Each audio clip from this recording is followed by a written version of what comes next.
Hello. आज हम लोग पढ़ने वाले हैं potential energy of a electric dipole in an uniform electric field. यानी कि एक यूनिफॉर्म इलेक्ट्रिक फील्ड में किसी भी एक डाइपोल को रखेंगे, इलेक्ट्रिक डाइपोल को, तो उसका पोटेंशियल एनर्जी क्या होगा। ये फाइंड करने के लिए आपके माइंड में होना चाहिए कि जब हम लोग किसी इलेक्ट्रिक डाइपोल को एक पोटेंशियल में रखते हैं, एक इलेक्ट्रिक फील्ड में रखते हैं, तो उस पर कितना फोर्स लगता है। तो सबसे पहले जो टॉपिक उसको लिख लेते हैं, potential energy of an electric dipole in an uniform electric field. यानी कि एक यूनिफॉर्म इलेक्ट्रिक फील्ड है और यूनिफॉर्म इलेक्ट्रिक फील्ड को इस तरह के पैरेलल लाइन से हम लोग रिप्रेजेंट करते हैं। ये रहा यूनिफॉर्म इलेक्ट्रिक फील्ड जिसका इंटेंसिटी क्या है, E है। अब इस यूनिफॉर्म इलेक्ट्रिक फील्ड में क्या है, एक डाइपोल को रखे हुए हैं जिसका चार्ज क्या है, +Q एंड -Q, और उसका डाइपोल मोमेंट जो है वो P है। उस डाइपोल मोमेंट क्या है, P है। हम लोग जानते हैं कि एक इलेक्ट्रिक डाइपोल जो कि दो इक्वल एंड अपोजिट चार्ज से मिलकर बना होता है, जिसके बीच का डिस्टेंस को हम लोग जनरली 2a मानते हैं, उसका जो डायरेक्शन होता है वो -Q टू +Q होता है। कहाँ से कहाँ तक होता है, -Q टू +Q। तो ये रहा -Q, ये रहा +Q। तो जो हम लोग का डाइपोल मोमेंट का डायरेक्शन होगा वो -Q टू +Q होगा। किसी भी एक इंस्टेंट में ये जो डाइपोल है वो इलेक्ट्रिक फील्ड के साथ थीटा एंगल फॉर्म करता है। कितना एंगल फॉर्म कर रहा है, थीटा। ठीक है। हम लोग को क्या फाइंड करना है, हम लोग को फाइंड करना है इस डाइपोल का पोटेंशियल एनर्जी क्या होगा इस यूनिफॉर्म इलेक्ट्रिक फील्ड में। तो यहाँ जो भी चीज दिखाए इस चीज को थोड़ा लिख लेते हैं। क्या कंसीडर किए, let us consider an electric dipole with charges -Q and +Q placed in an uniform electric field E। एक यूनिफॉर्म इलेक्ट्रिक फील्ड E में रखे हैं। अब जैसे कि वीडियो की स्टार्टिंग में पूछे थे कि एक यूनिफॉर्म इलेक्ट्रिक फील्ड में डाइपोल को रखते हैं तो उस पर कितना फोर्स लगता है। हम सब जानते हैं और हम लोग पढ़ चुके हैं कि किसी डाइपोल पर जो नेट फोर्स लगता है जब उसको किसी यूनिफॉर्म इलेक्ट्रिक फील्ड में रखा जाता है तो वो 0 होता है।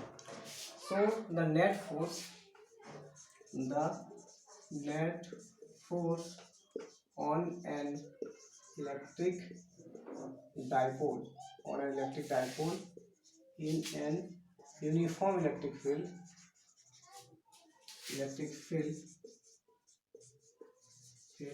is 0, but it means electric dipole, it experiences a torque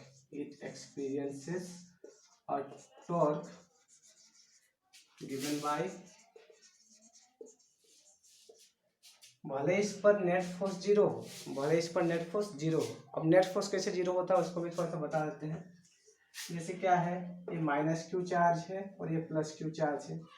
+Q charge पर इलेक्ट्रिक फील्ड के डायरेक्शन में फोर्स लगता है, -Q चार्ज पर इलेक्ट्रिक फील्ड के अगेंस्ट फोर्स लगता है।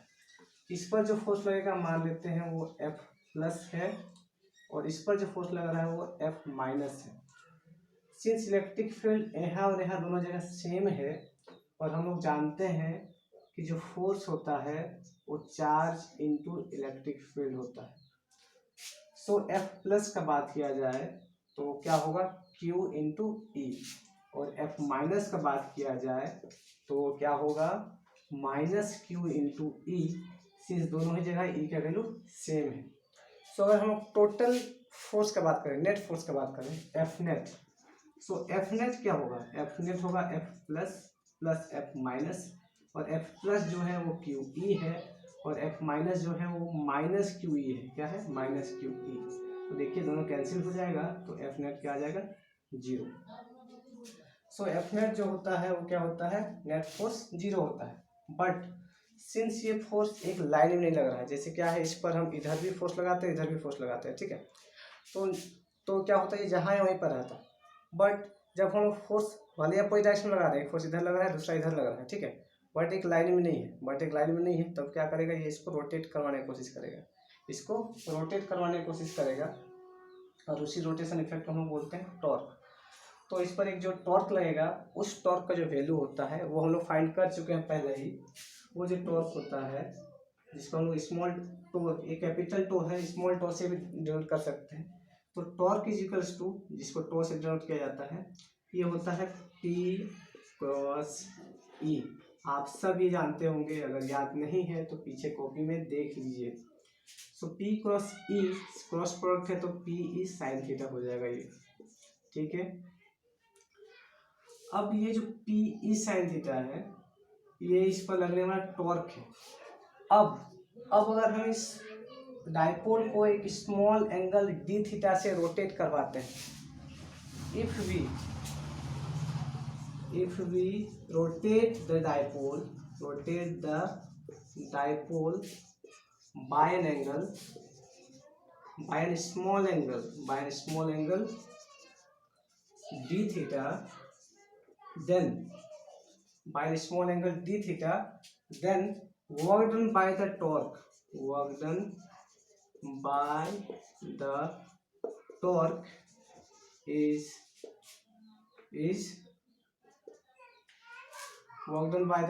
is given by dw। और ये जो dw होगा, ये dw वर्क डन का डेफिनेशन हम लोग जानते हैं। वर्क डन जो होता है फोर्स इनटू डिस्प्लेसमेंट होता है। बट जो लीनियर के केस में फोर्स होता था, वही एंगुलर के केस में क्या है? टॉर्क है। और जो लीनियर के केस में डिस्प्लेसमेंट होता था, वही एंगुलर यानी कि रोटेशन के केस में क्या है? एंगुलर डिस्प्लेसमेंट है। क्या है? Angular displacement. तो यहाँ जो एंगुलर डिस्प्लेसमेंट क्या है? D theta. कितना डिस्प्लेस कराए? डी थीटा एंगल से डिस्प्लेस कराए। तो हम लोग को जो वर्क डन होगा वो क्या होगा? Torque into D theta. ये क्या है? टॉर्क है, ये डी थीटा है। यही चीज लीनियर के केस में रहता, तो ये फोर्स रहता, और ये क्या रहता? D R D x. अगर 3D में काम करें तो डी आर होता, और किसी एक्स एक्सिस का लॉन्ग कर रहे थे तो डी एक्स होता, ठीक है। सो टो डी थीटा। अब टो जो है वो क्या है? पी ई साइन थीटा और डी थीटा। बट हम लोग जो रोटेट करवा रहे हैं डायपोल को, एक स्मॉल एंगल डी थीटा से रोटेट करवा रहे हैं, वो टॉर्क के अगेंस्ट रोटेट करा रहे हैं। देखिए टॉर्क इस डायरेक्शन में, इस डायरेक्शन में, बट हम रोटेट इधर करा रहे हैं। सिंस हम रोटेशन टॉर्क के अपोजिट डायरेक्शन में रोटेट करा रहे हैं, तो टॉर्क के द्वारा किया गया जो वर्क डन है वो नेगेटिव होगा। वो क्या होगा? नेगेटिव। सो डी डब्ल्यू जो होगा वो negative P E sine theta D theta होगा। ये है work done by the torque when the dipole is rotated by a small angle d theta, ठीक है। अब हम लोग देखते हैं कि जब हम लोग इसको डी थीटा एंगल से रोटेट करवाए, तब इसका पोटेंशियल एनर्जी में कितना चेंज हुआ। हम लोग जानते हैं कि जो चेंज इन पोटेंशियल एनर्जी होता है वो वर्क डन के इक्वल होता है, बट किस वर्क डन के? Work done by external force. The change in potential energy when the dipole is rotated by an angle d theta is du is equals to negative of dw होगा। अब फिर यहाँ क्यों negative आ गया? यहाँ negative आने का रीजन ये है, हम लोग जानते हैं कि जो चेंज इन पोटेंशियल एनर्जी होता है वो इक्वल होता है work done by the external force बोलते थे, बट यहाँ एक्सटर्नल टॉर्क होगा, ठीक है। बट यहाँ पर जो डी डब्ल्यू है वो है work done by the torque generated by the this field, ठीक है। इस फील्ड के कारण जो टॉर्क जनरेट होगा ना, उसके द्वारा किया गया वर्क डन है डी डब्ल्यू, ठीक है। इसीलिए यहाँ नेगेटिव साइन आया। तो ये नेगेटिव, और ये जो डी डब्ल्यू है वो हम लोग अभी देखे माइनस पी ई साइन थीटा डी थीटा है। सो डी यू जो होगा वो होगा माइनस माइनस प्लस हो गया, तो बचा क्या, P E sine theta D theta. ये है चेंज इन पोटेंशियल एनर्जी जब हम लोग एक स्मॉल एंगल डी थीटा से रोटेट कराते हैं। बट क्या हो अगर हम इसको रोटेट कराएं, अगर हम इसको रोटेट कराएं, सिंस वर्क डन है तो 90 डिग्री से लेकर किसी एंगल थीटा तक जाएंगे, ठीक है। If the theta the change in potential energy, आप क्या करेंगे, the change in potential energy, the change in potential energy, potential energy when theta is changed from 90 degree to theta, 90 degree to theta, यानी theta को 90 degree से कोई random angle theta तक ला रहे हैं, तब पोटेंशियल एनर्जी में कितना चेंज होगा।